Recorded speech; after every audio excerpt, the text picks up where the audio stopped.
suffering from heat exhaustion, and they're pale and they're really, can't breathe real good. One of the best things you can do is get some cold cloths and put on them. If they're going from heat exhaustion to heat stroke, you can make some Ziploc bags full of ice or get an ice pack. And the best places to put those ice packs are under the arm and the armpits, because it's very vascular, and that'll cool the person off. Now, other places in the groin area, now you might want to, that's a little bit delicate for some people, so if you want to just stick with the armpits, that's totally up to you, okay? The humidity and the sound, though, makes it worse, does it not? All right, frostbites you may get during the winter, not any time in the summer, I know, but think about that ahead. And, I think this year I'm really going to start a little campaign, and I'm going to call it Mittens for Kids or Mitts for Kids, because I saw so many children when I would take my little children to school in the morning that didn't have on hats or gloves or sometimes not even socks. So y'all call me if you feel like a child is not being kept warm enough by parents. Some of them even have coats on. So if you see that coming about, just know that that mess came from me, okay? All right, if a permanent tooth gets knocked out of a child's head, not a baby tooth, but a permanent tooth, best thing to do is put that tooth in a glass of milk if you have it available, so the milk will nourish the root, and call mother so she can take the child to the dentist. And really the best parameter is within 1 hour. And the dentist can actually put that tooth back in that socket. It's called reseeding, and that tooth will grow. Sometimes they have to treat it a little bit or put some medicine down in there, but that tooth will continue to grow. Snake bites. Y'all see any snakes this summer? Okay, Mississippi doesn't have that many poisonous snakes. And my husband has a lecture that he gives me every now and then, and it's, did the snake have a round head or a diamond-shaped head? All right, diamond-shaped are poisonous.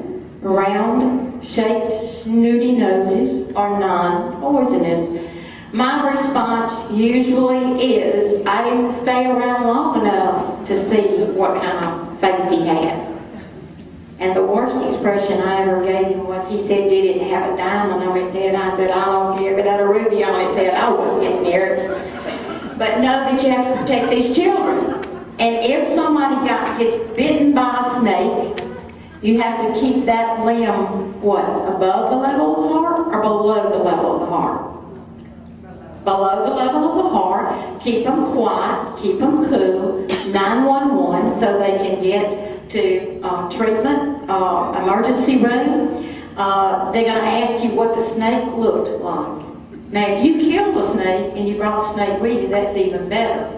But I don't know about y'all, I'm kind of scared of snakes. But that's up to you. You may get brave. If you have an opportunity that you put DEET or mosquito spray on these little ones are small enough that you still need to spray that in your hand before you put it on them. And if it's an aerosol in particular, turn away from the child so that aerosol doesn't get in their little lungs, because it can do a little damage there. All of you get a poison control number and stick it on your phone at school. Now, the worst thing I think they could get into school might be whiteout. The other thing would be your purse. And I don't think a few people in this room had been with me before, and I used to have this thing where I told every woman in the room that she had to dump the contents of her purse out. We're not going to do that. Those of you that stopped breathing can continue breathing, okay? But I got such a reputation by somebody. I walked in class one night and she said, are you the lady that makes I dump my purses out? And I thought, oh. But think about what's in your purse. You generally got mints or gum or medicine or hair picks, pencils, pens, anything like that a child could be exposed to. So be real, real careful if they do come in contact with your purse. And that's true of your own children. A couple more things and we'll be done. MAIS is going to happen again August 17th. So just know that you will see some presents of these little creepy crawlies. Another first time my child got a note home from school that said she'd been exposed to lice. I started to mix. Some of y'all already doing it. You already itch, okay? I want you to know I got foggers and did all the last. She just been exposed. She didn't have them, okay? I mean, I worked myself to death until the next day. And what was so funny is that the note says if your child has nits or live louse in the head, then treat them and bring the box to school. Well, I've never seen a nit. And so I walked in the drugstore real sheepish, and I thought, I don't want to go ask them for lice medicine. It's embarrassing. I mean, I thought it had to do with dirty environment. Well, it doesn't have anything to really do with dirty environment. But anyway, that's what the rule was then, was that I had to take the box back the next day. MRSA, y'all know what that is? Methicillin resistant staph aureus. And I want y'all to know it's in the rise within this world, particularly Mississippi. If you have a child that comes with a sore that's not healing, a boil, you have a boil yourself, I want you to be very, very careful and have that checked to make sure you don't have MRSA. And that's not the name of a school. Okay, I've had that come. How many of you were scared of swine flu? We still have it in the state of Mississippi, and you can't tell a whole lot of difference between swine flu and regular flu. That coughing, that fever, that feeling bad, lethargy. So, you know, if you've got anybody coughing around you, be careful.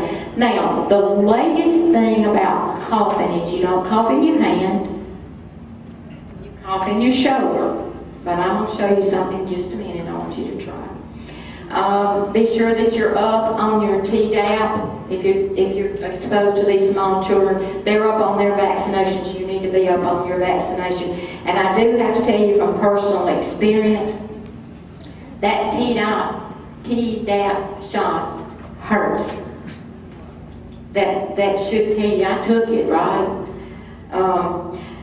Ticks, you'll see for a little bit longer, and you know the best way to get a tick off is just scrub it with some soap and water.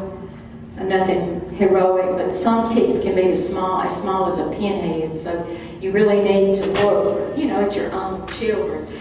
If you have somebody, and this is usually women, and it's older women, it's not children, that tend to have panic attacks, like August 17th, maybe.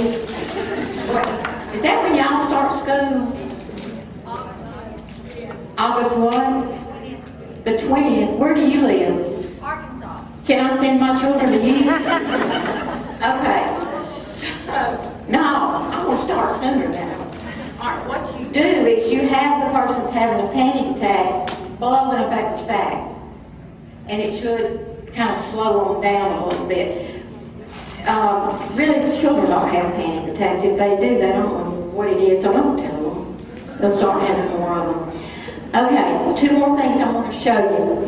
And this is something that I dreamed up. It's not miraculous or anything like that. But in your first aid kit, I want you to put a red washcloth. Because if that child gets a head wound or a nosebleed, you're absorbing that blood in this red washcloth. And they don't see the blood and freak out. And you don't see the blood and faint. Because now we've got two problems, right? So get your red washcloth, $1.89 at Walmart, $1.07 at Fred's. I don't know what they are anywhere else. Now, what do y'all know about infections? Anything or too much? Probably too much, right? I'm going to demonstrate to you a little scenario about how infections can get started. Now, I am well and healthy. I have no cold. I have a mic in my mouth. I have no cold. That's the disclaimer. And I make horrible sounds. Y'all with me? Okay? And you on the front row are not going to participate.